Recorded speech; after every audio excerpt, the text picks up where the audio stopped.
നമസ്കാരം. പശ്ചിമ ബംഗാളിൽ മമതാ ബാനർജിയുടെ നീണ്ട ഭരണത്തിന് അന്ത്യം കുറിച്ചുകൊണ്ട് ബി.ജെ.പി. അധികാരത്തിലേക്ക്. ബംഗാളിന്റെ അടുത്ത മുഖ്യമന്ത്രിയായി ജയന്റ് കില്ലർ സുവേന്ദു അധികാരി എത്തുമെന്നാണ് സൂചന. മമതാ ബാനർജി അവരുടെ സ്വന്തം തട്ടകമായ ഭവാനിപൂരിൽ രണ്ടാം തവണയും പരാജയപ്പെടുത്തിയ സുവേന്ദു പാർട്ടിയിലെ അനിഷേധ്യ നേതാവായി മാറിയിരിക്കുകയാണ്. വെള്ളിയാഴ്ച കൊൽക്കത്തയിൽ ചേരുന്ന ബി.ജെ.പി. നിയമസഭാ കക്ഷിയോഗത്തിൽ അദ്ദേഹത്തെ ഔദ്യോഗികമായി നേതാവായി തെരഞ്ഞെടുക്കും. ഇതോടെ ബംഗാളിന്റെ രാഷ്ട്രീയ ചരിത്രത്തിൽ ആദ്യമായി ഒരു ബി.ജെ.പി. മുഖ്യമന്ത്രി അധികാരമേൽക്കുന്ന നിമിഷത്തിനായി രാജ്യം കാത്തിരിക്കുകയാണ്. തെരഞ്ഞെടുപ്പിൽ വിജയിച്ച 207 ബി.ജെ.പി. എം.എൽ.എമാരും വെള്ളിയാഴ്ച യോഗത്തിൽ പങ്കെടുക്കും. ബി.ജെ.പി. സംസ്ഥാന ആസ്ഥാനത്തിന് ഇത്രയും പേരെ ഉൾക്കൊള്ളാൻ കഴിയില്ല എന്നതിനാൽ കൊൽക്കത്തയിലെ വലിയൊരു വേദി ഇതിനായി പാർട്ടി തേടുന്നുണ്ട്. യോഗത്തിൽ സുവേന്ദു അധികാരിയുടെ പേര് സംസ്ഥാന അധ്യക്ഷൻ സമീക് ഭട്ടാചാര്യ നിർദ്ദേശിക്കും. കേന്ദ്ര ആഭ്യന്തരമന്ത്രി അമിത്ഷാ സുവേന്ദുവിനെ നിയമസഭാ കക്ഷി നേതാവായി പ്രഖ്യാപിക്കുമെന്നാണ് വിവരം. ഇതിനുശേഷം സുവേന്ദു അധികാരിയും സുനിൽ ബൻസാലും ഗവർണറെ കണ്ട് സർക്കാർ രൂപീകരിക്കാൻ അവകാശവാദം ഉന്നയിക്കും. ശനിയാഴ്ച രവീന്ദ്രനാഥ് ടാഗോറിന്റെ ജന്മവാർഷികമായ രവീന്ദ്ര ജയന്തി ദിനത്തിലാണ് സത്യപ്രതിജ്ഞാ ചടങ്ങുകൾ നിശ്ചയിച്ചിരിക്കുന്നത്.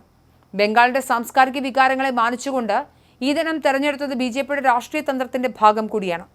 പ്രധാനമന്ത്രി നരേന്ദ്രമോദി, അമിത്ഷാ, വിവിധ സംസ്ഥാനങ്ങളിലെ ബി.ജെ.പി. മുഖ്യമന്ത്രിമാർ എന്നിവർ ചടങ്ങിൽ പങ്കെടുക്കും. ബംഗാളിൽ ജനിച്ചു വളർന്ന ബംഗാളി ഭാഷയിൽ വിദ്യാഭ്യാസം നേടിയ ഒരാളായിരിക്കും മുഖ്യമന്ത്രി എന്ന അമിത്ഷായുടെ നേരത്തെയുള്ള പ്രഖ്യാപനത്തിന് ഏറ്റവും അനുയോജ്യനായ വ്യക്തിയാണ് സുവേന്ദു അധികാരി. ഒരു കാലത്ത് മമതാ ബാനർജിയുടെ വലം കൈയായിരുന്നു സുവേന്ദു. ഇന്ന് അവരുടെ ഏറ്റവും വലിയ രാഷ്ട്രീയ ശത്രുവായി മാറിയിരിക്കുന്നു. 2021 നന്ദിഗ്രാമിൽ മമതയെ തോൽപ്പിച്ച അദ്ദേഹം ഇത്തവണ ഭവാനിപൂരിലും വിജയം ആവർത്തിച്ചു. ഭൂരിപക്ഷം വലിയ തോതിൽ വർദ്ധിപ്പിക്കാൻ അദ്ദേഹത്തിന് സാധിച്ചു എന്നത് ബി.ജെ.പിക്ക് ബംഗാൾ ജനത നൽകിയ സ്വീകാര്യതയുടെ തെളിവാണ്. മമതയുടെ ഭരണത്തിലെ അഴിമതിക്കും കുടുംബ ഭരണത്തിനുമെതിരെ ശക്തമായ നിലപാടെടുത്താണ് സുവേന്ദു ജനപിന്തുണ ആർജിച്ചത്.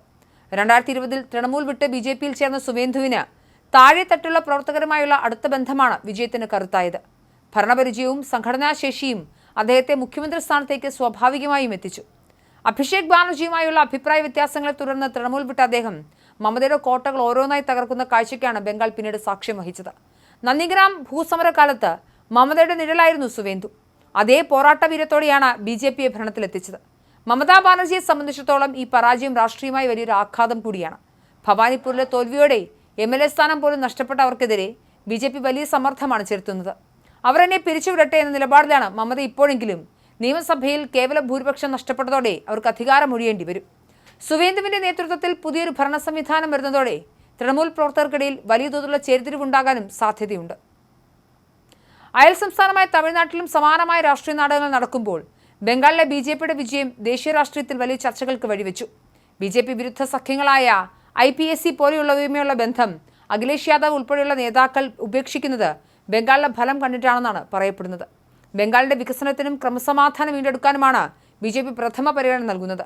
നുഴഞ്ഞുകയറ്റവും അഴിമതിയും അവസാനിപ്പിക്കുമെന്നും സുവേന്ദു ആവർത്തിച്ച് പ്രഖ്യാപിച്ചിട്ടുണ്ട്. സത്യപ്രതിജ്ഞ ചടങ്ങിനായി കൊൽക്കത്ത നഗരം ഒരുങ്ങിക്കഴിഞ്ഞു.